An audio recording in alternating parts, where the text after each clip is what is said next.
Olá, amantes de livros! Bem-vindos ao Bookcast, o podcast que mergulha a fundo nas páginas mais intrigantes.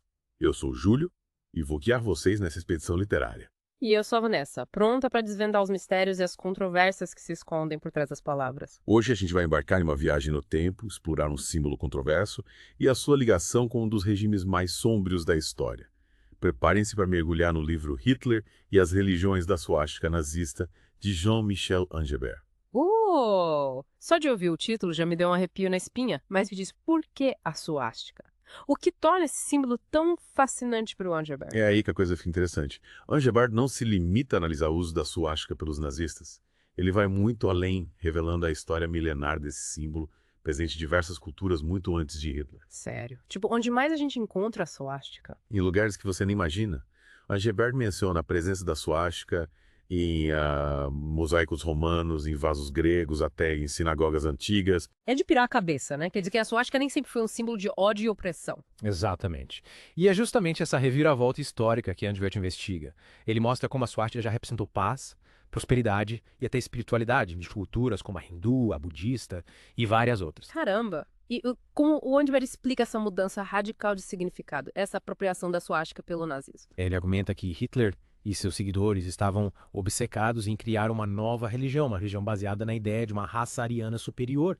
E para isso, eles se apropriaram de símbolos e ideias de outras culturas, distorcendo seus significados originais. Então, para o Angerberg, a suástica nazista não era apenas um símbolo político, mas também um símbolo religioso. Essa é a grande sacada do livro. Angebert argumenta que a suástica, para os nazistas, representava a busca por uma pureza racial e a crença em um destino glorioso para a raça ariana. Nossa, que interpretação ousada! Mas como Angerberg sustenta essa tese?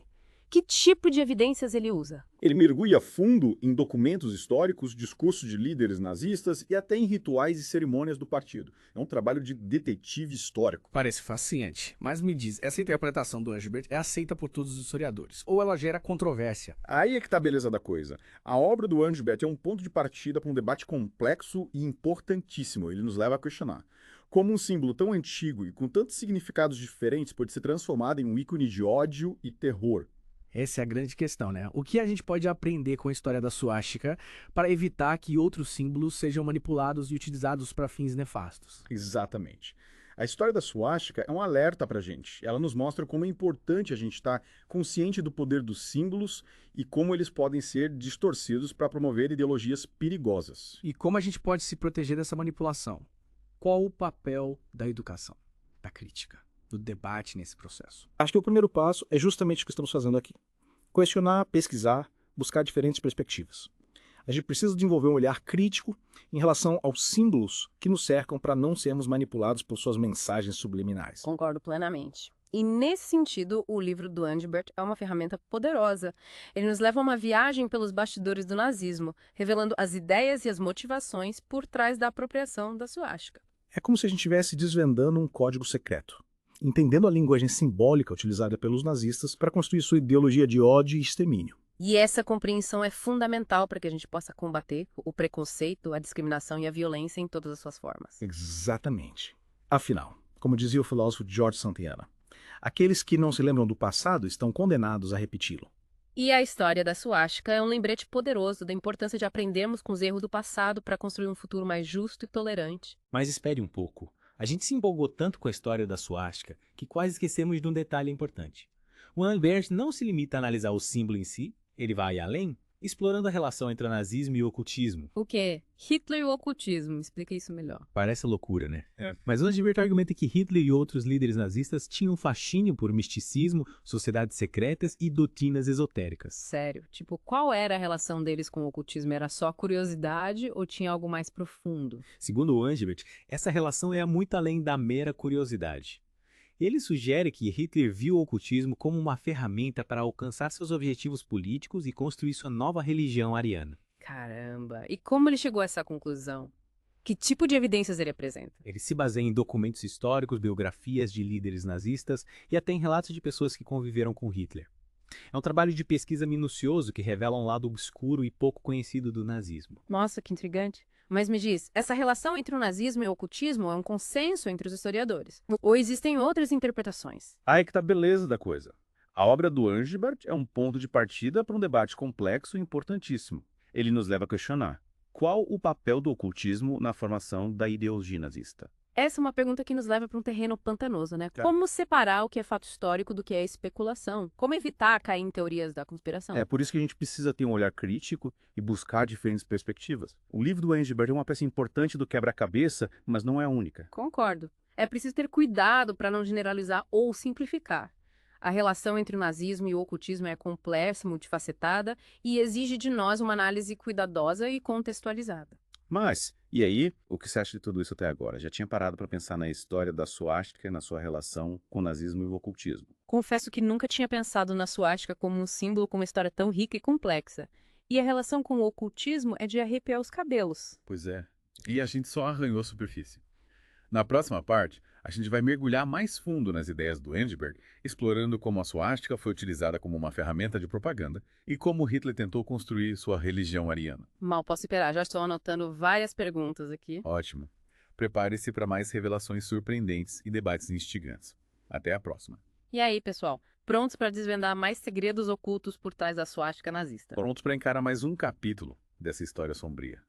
Na parte anterior, exploramos as origens milenares da suástica e como ela foi distorcida pelo regime nazista. Mas o Angebert vai além, revelando um lado ainda mais obscuro dessa história, a conexão com o ocultismo. É mesmo. Me lembro de você ter falado sobre o fascínio de Hitler por misticismo e sociedades secretas, mas como exatamente isso se conecta à suástica e à ideologia nazista? O Angebert mergulha fundo nesse mistério, mostrando como Hitler se apropriou de elementos do ocultismo para construir sua visão de mundo e justificar suas ações. Que doideira! Mas espera aí, você está dizendo que Hitler usou o ocultismo para criar a ideologia nazista? Tipo, qual era a lógica por trás disso? O Angebert sugere que Hitler acreditava na existência de uma raça superior, a raça ariana, destinada a dominar o mundo. E para fortalecer essa crença, ele se apropriou de mitos, símbolos e rituais de diversas tradições ocultistas, distorcendo seus significados originais. Caramba, você pode dar algum exemplo concreto disso? Claro, o Angebert menciona a Sociedade Thule, uma organização esotérica que influenciou o pensamento nazista. Hitler se inspirou em suas ideias sobre a superioridade ariana e a busca por uma terra mítica chamada Atlântida. Que viagem! Mas como esses elementos do ocultismo se conectam à suástica? A suástica, para Hitler, representava muito mais do que um simples símbolo político. Ela se tornou um símbolo mágico, carregado de poder e misticismo. Sério? Tipo, qual era o significado mágico da suástica para os nazistas? Segundo o Angebert, a suástica representava o sol negro, um conceito místico associado ao poder oculto e à energia vital da raça ariana.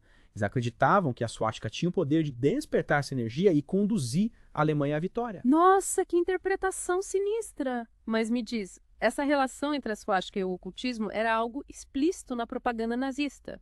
Ou era um conhecimento restrito a um grupo seleto? O Angebert argumenta que essa relação era mais sutil, presente em elementos visuais, discursos codificados e rituais secretos.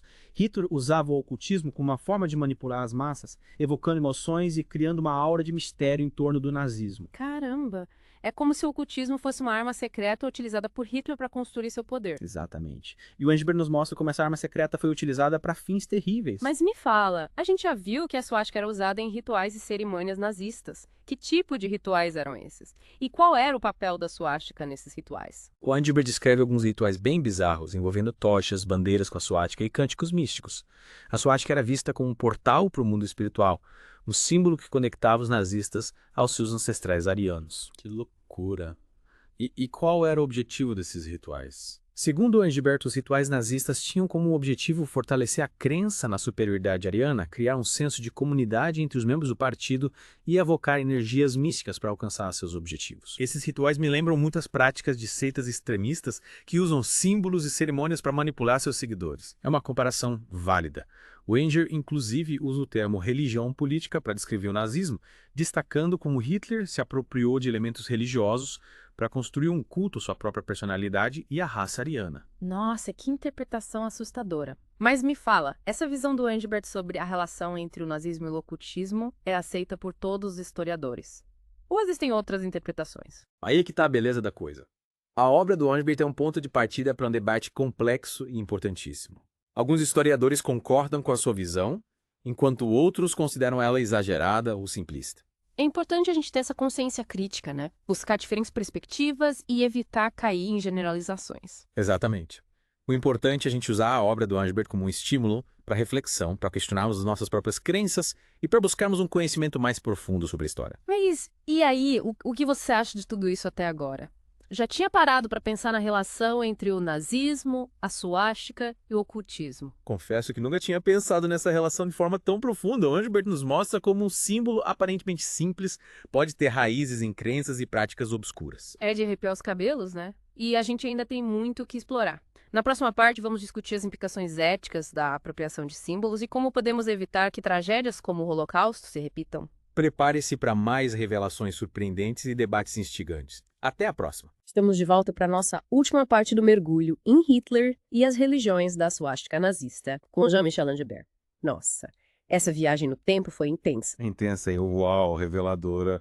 Abrimos a caixa de Pandora da história da suástica, desde suas origens milenares até sua distorção terrível nas mãos dos nazistas, e ainda teve aquela pitada de ocultismo para deixar tudo mais macabro. E agora, nessa reta final, acho que é hora daquela pergunta que não quer calar. O que a gente tira de tudo isso? Como a gente garante que essa história sombria não se repita com outros símbolos? Essa é a grande lição que o Angibert nos deixa. Ele nos convida a sermos guardiões da memória, vigilantes contra qualquer tentativa de manipulação e distorção de símbolos. E como a gente coloca isso em prática? Afinal, a gente vive em um mundo saturado de símbolos, da internet aos grafites nas ruas. Angibert dá algumas pistas. Ele argumenta que a educação é a chave para desconstruir o poder de símbolos distorcidos. A gente precisa conhecer a história, questionar o significado por trás das imagens e entender como elas podem ser usadas para manipular nossas emoções. Verdade. É como aprender a ler as entrelinhas da comunicação visual. Mas e além da educação? O que mais a gente pode fazer para evitar que a história se repita? Outro ponto crucial é diálogo.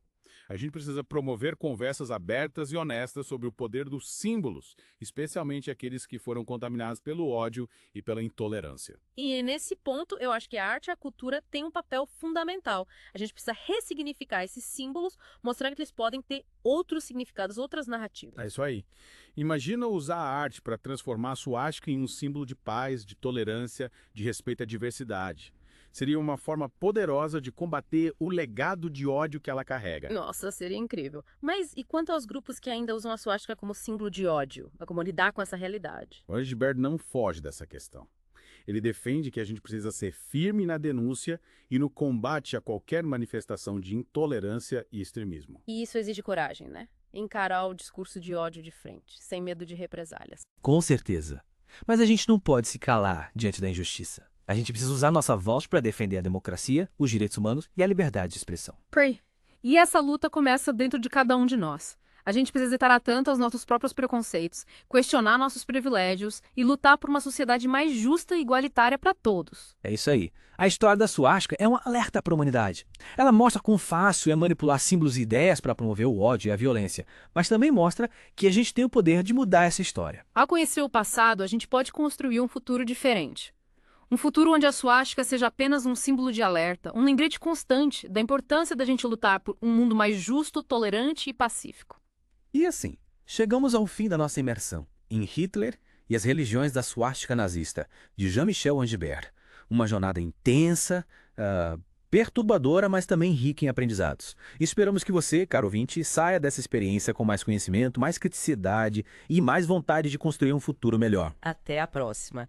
E que a força da história nos guie na construção de um mundo mais humano.